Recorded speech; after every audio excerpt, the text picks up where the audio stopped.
Meus irmãos, a paz do Senhor, que alegria estar aqui mais uma vez com os irmãos para trazer o subsídio da escola bíblica da lição dos adultos. E hoje nós vamos estar na terceira aula, que tem como tema o corpo e as consequências do pecado. A lição, ela vai estar embasada dentro do texto de Gênesis, onde fala na formação do homem, tanto no livro de Eclesiastes, nas palavras de Salomão, quando Salomão ele retrata o que acontece com a debilitação do corpo humano já na velhice, certo? Então, o tema da lição é o corpo e as consequências do pecado. Nós sabemos que quando o ser humano pecou, quando Adão pecou ali no Éden, todas as três áreas da vida humana, todas as três áreas da tricotomia humana, que é o que nós estamos tratando nessas lições, elas foram afetadas. O corpo foi afetado pelo pecado, a alma foi afetada pelo pecado e o espírito foi afetado pelo pecado. Mas de que forma tudo isso foi afetado? Quais os impactos que o pecado trouxe para as três áreas ali da vida humana?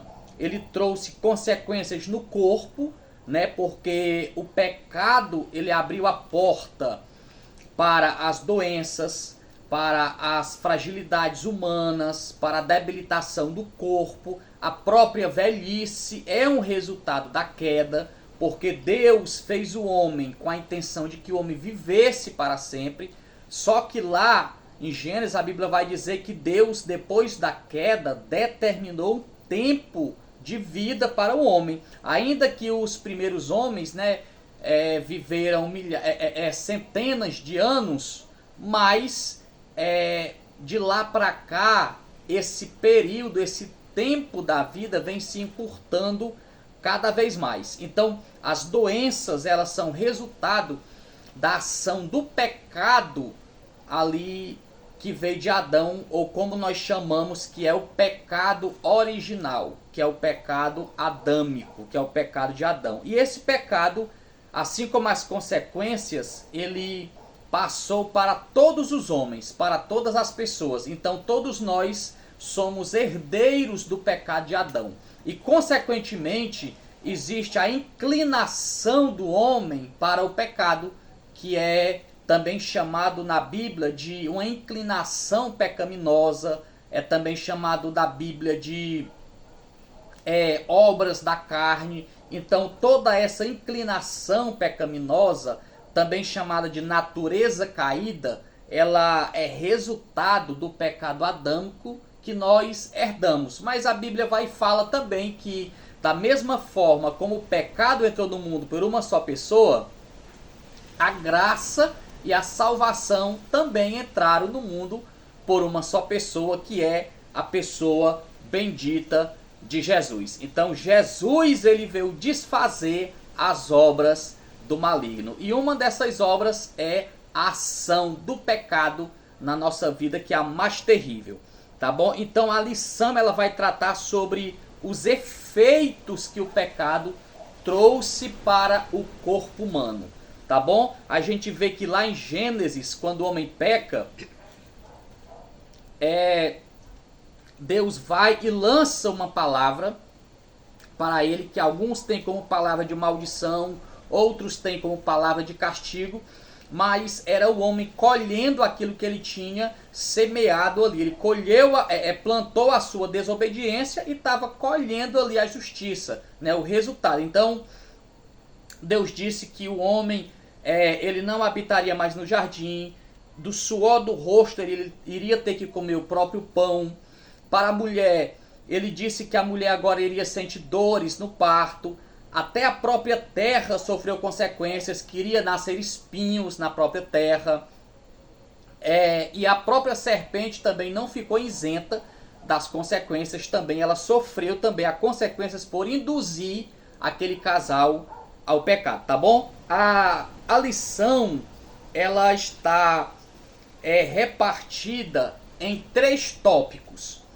tá certo? Eu vou ler aqui a introdução da lição e após a introdução eu vou fazer o resumo dos 3 tópicos para você ficar inteirado da lição. E para você que quer se aprofundar nesse conteúdo e buscar mais conhecimento, você vai no primeiro comentário do vídeo e baixa de graça o PDF que eu vou estar disponibilizando para você.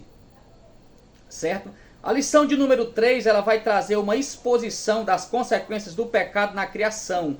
O primeiro foi a separação espiritual. Então, o primeiro efeito do pecado na vida do homem foi a separação espiritual entre Adão e Deus. A gente vê que todos os dias, na viração do dia, como a Bíblia relata, Deus, ele vinha ter com Adão, ele vinha conversar com Adão.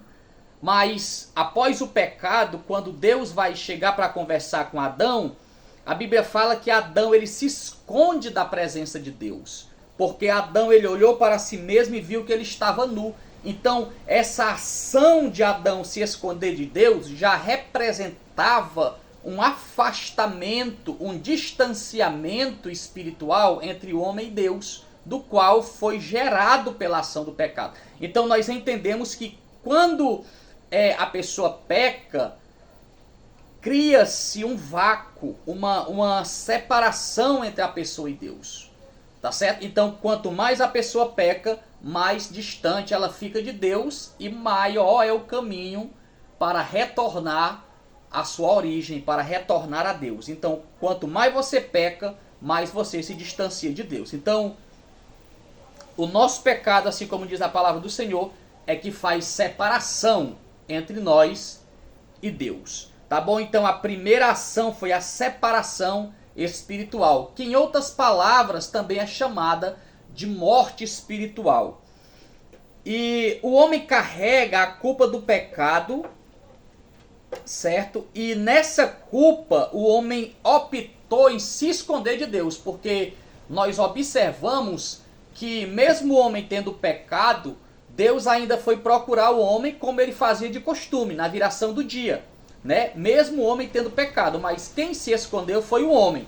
Então, certa vez Jesus falou que aquelas pessoas que estão em trevas, eles rejeitam a luz, para que porventura a luz não resplandeça e traga à existência as práticas que estão sendo praticadas nas trevas. Então, quem foge é o homem, quem se esconde é o homem. Mesmo Adão tendo pecado, Deus ainda veio procurar Adão. Mesmo o homem tendo desobedecido, Deus veio procurar. Mesmo o homem tendo quebrado o mandamento, Deus veio procurar. Mesmo o homem ter se rebelado ali contra a ordem de Deus, Deus foi procurar. Então, Deus sempre dá o primeiro passo. Deus foi quem deu o primeiro passo em resgate do homem. Não foi o homem que deu o primeiro passo para Deus. Foi o homem que deu o primeiro passo. Então, mesmo o homem tendo pecado, Deus manteve ali a sua visita ao jardim para ir ter com Adão. Só que Adão, que fugiu da presença de Deus, porque o pecado agora, ele entrou na mente de Adão e atingiu também a sua alma, tá bom? E agora Adão estava acusado pelo pecado. A acusação estava na mente de Adão. É semelhante quando você peca, quando eu peco, a nossa mente ela nos acusa de que nós temos pecado e a nossa intenção é fugir da presença de Deus, se esconder da presença de Deus. Então, hoje há muitas pessoas que estão se escondendo, pessoas que já serviram a Deus, pessoas que já pregaram, pessoas que já cantaram, pessoas que já serviram ao Senhor, já foram obreiros, mas que por causa do pecado perderam aquele prazer de estar na presença de Deus. Então, toda aquela alegria, todo aquele prazer de estar na presença de Deus, o pecado ele tira, ele rouba, ele arranca da pessoa. E agora aquela pessoa que se alegrava em poder ir para a casa do Senhor, como disse o salmista, alegrei-me quando me disseram vamos à casa do Senhor. Agora após o pecado, após cair no pecado, a pessoa ela se irrita com o convite, a pessoa foge do convite e a pessoa recusa o convite de estar na presença do Senhor, tá bom? Então, esse foi o primeiro efeito do pecado aqui trazendo a nossa introdução, né, que atingiu todos os aspectos da vida. E essa consequência ela foi passada de geração em geração, tá certo? E a ação mais impactante é a morte, que começou ali por Abel, vítima da inveja de seu irmão Caim. Então, a morte, ela também é resultado do pecado. Não só a morte por meio de violência, mas a morte de modo geral, tá bom? A lição, ela vai trazer, como eu falei, 3 tópicos. O primeiro tópico, da perfeição à morte. O segundo tópico, a responsabilidade humana.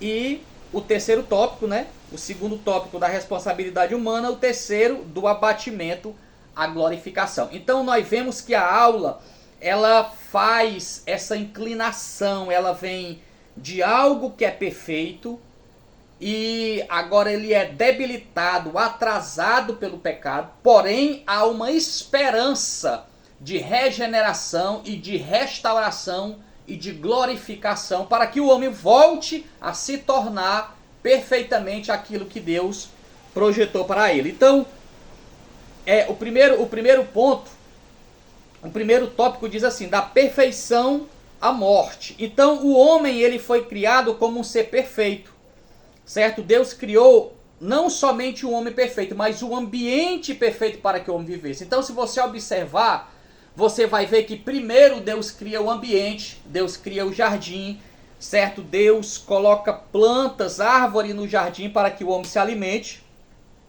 Daí então Deus vai e coloca o ser humano lá. Então, primeiro Deus prepara o ambiente, depois Deus coloca o homem no ambiente, a sua criação no ambiente. Então tudo era perfeito, havia uma harmonia entre a natureza e o ser humano, havia um equilíbrio harmonioso e para coroar tudo isso tinha a presença real de Deus. Então a gente vê que havia ali uma harmonia pairando no jardim, natureza, homem e Deus, era um equilíbrio perfeito, certo? Só que esse equilíbrio ele foi quebrado pelo pecado, certo? Quando Eva ela é iludida ali pela serpente, quando eles pecam, esse equilíbrio ele é quebrado. O equilíbrio da natureza é quebrado, o equilíbrio do bem-estar humano é quebrado e o equilíbrio espiritual do relacionamento do homem e Deus também é quebrado,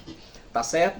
Toda aquela perfeição ambiental que Deus tinha criado ali, agora acabou.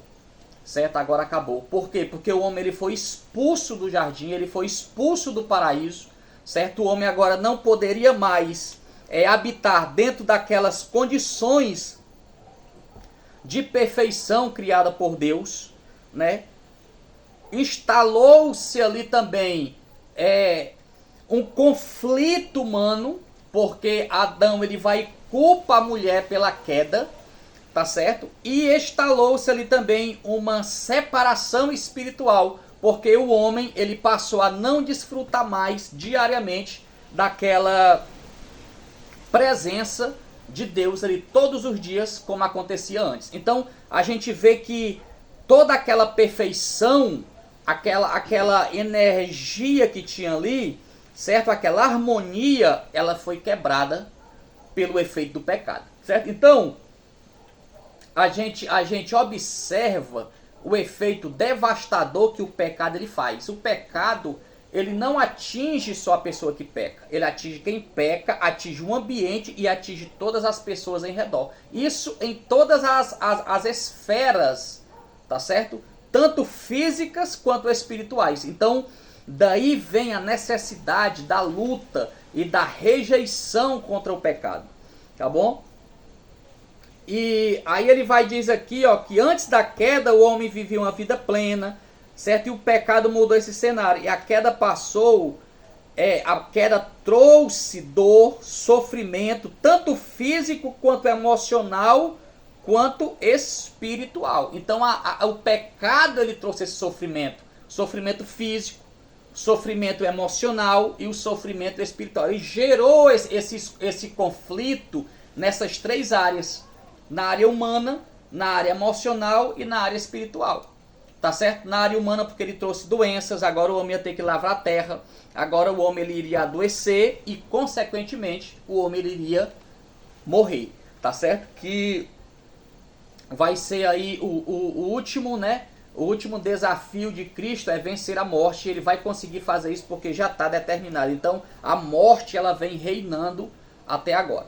Tá bom? Então o primeiro tópico, eu vou ser bem rápido aqui, eu vou deixar, certo? O link aqui do PDF para você explanar melhor. Então o primeiro tópico ele vai falar sobre isso, sobre o estado de perfeição que havia no jardim, e essa perfeição ela é quebrada pelo pecado. E a ação do pecado nessa quebra, ela abrange a parte física, a parte emocional e a parte espiritual do homem. Tá certo? A parte física porque o homem passou a adoecer, passou a morrer. A parte emocional porque gerou conflito, né, familiar. Você vê que Adão ele culpa a sua esposa. Você vê que após isso um irmão mata outro irmão, certo? E gerou também um afastamento de Deus porque eles além de ter sido expulsos do jardim, passaram agora a conviver por conta própria. Deus não tinha mais aquela rotina de visitação todos os dias como havia no jardim, tá bom?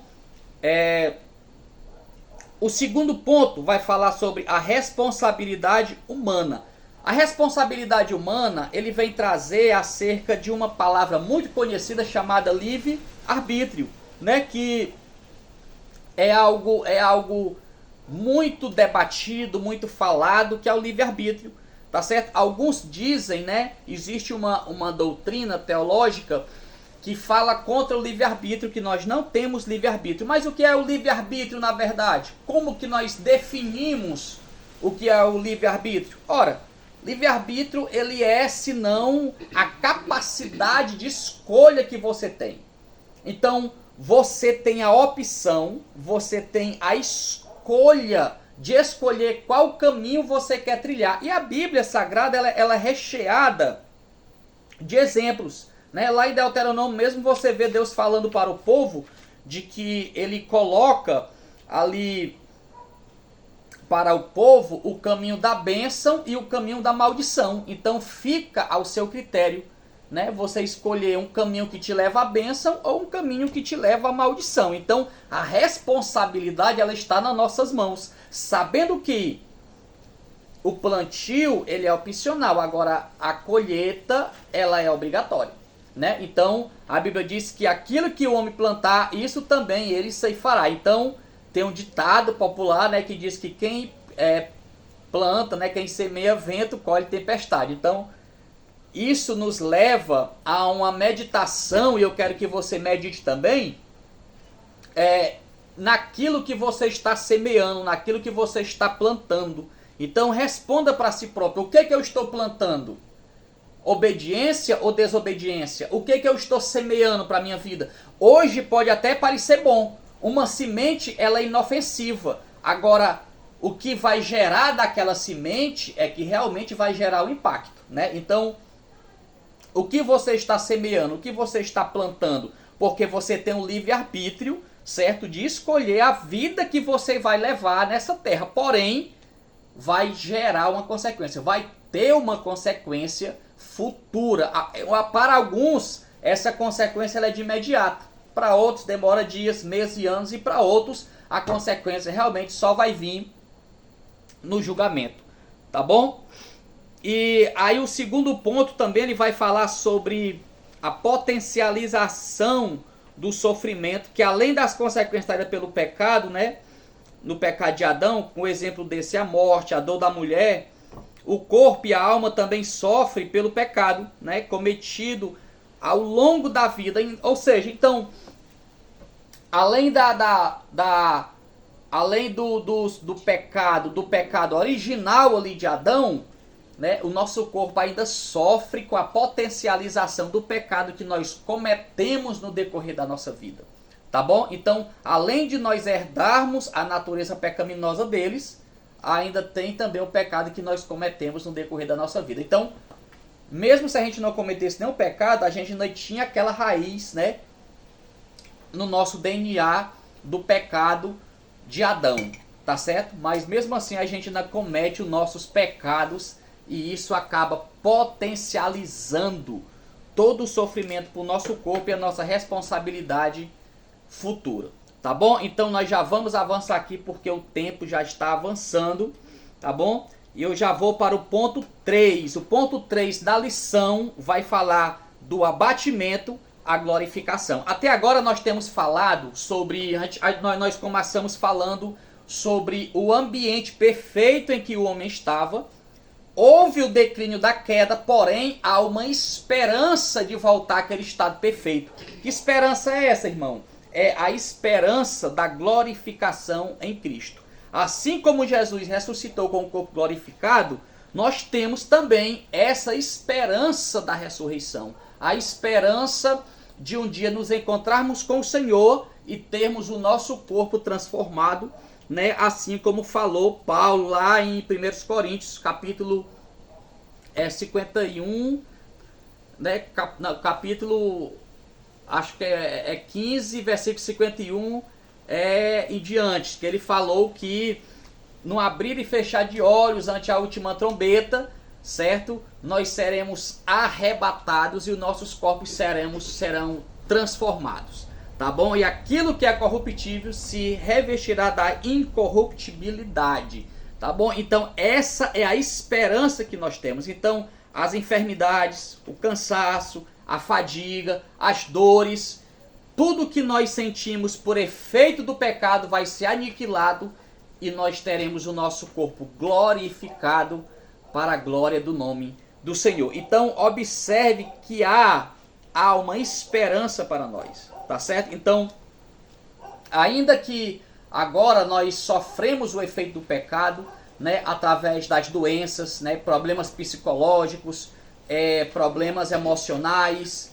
tá certo? Mas há uma esperança de glorificação, de restauração e de renovo para os nossos corpos e para nossas vidas. Tá bom, meu querido irmão, minha querida irmã? E aqui eu concluo esse resumo aqui falando: o pecado deixou fortes marcas negativas no ser humano, que através dos anos tem levado a humanidade ao sofrimento, tanto físico quanto espiritual. Mas temos em Cristo a esperança da completa redenção e transformação do corpo terreno em um corpo glorificado, do qual ele nos garantiu através do seu sacrifício no Calvário. Tá bom? Então esse é o resumo da lição de número 3 da Escola Bíblica, classe de adultos da revista CPAD. Então, muito obrigado por estar nos acompanhando, por ter ficado até aqui. E não esqueça, baixe o PDF da aula, continue conosco aprendendo e crescendo na graça e no conhecimento de nosso Senhor e Salvador Jesus Cristo. Que o Senhor te abençoe.